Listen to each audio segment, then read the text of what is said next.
Miarabanao ny tokantrano manaraka ny vaovao mahakasika ny fivoaran'ilay faritrandro ratsy amin'izao fotoana izao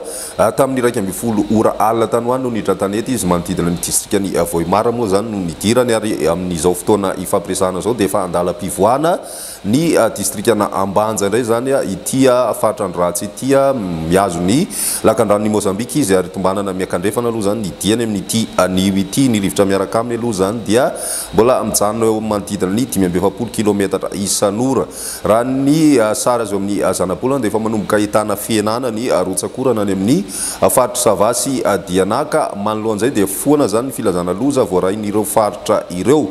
tombanana kosa nefa fa ikisaka na itoetra any amin'ny tapany avaratra andrefana ny orana izay mety manatombo zany indraindray izay ateraky ity faritrandro ratsy ity hatrany moa zany ary misy araka zany fampitandremana noho ny abetsahana rotsakorana amin'ireo faritra avaratra andrefany Madagasikara ireo raha ny olalan'ity faritrandro ratsy ity kosa dia mianatsimo zany izy ho any Rapitso anoany ary raha amin'izay lalan'izay dia mety hitombo hery miandalana izy ary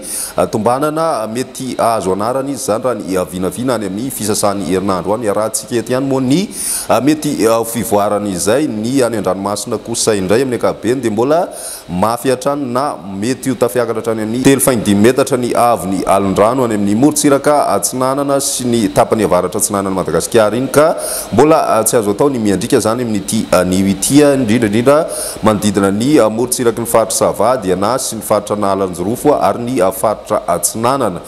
amin'ny ankapobeny ihany koa dia mbola itony rotsakorana any amin'ny tapany afovoany atsinanany Madagasikara amin'ity anio ity mety mbola manatombo zay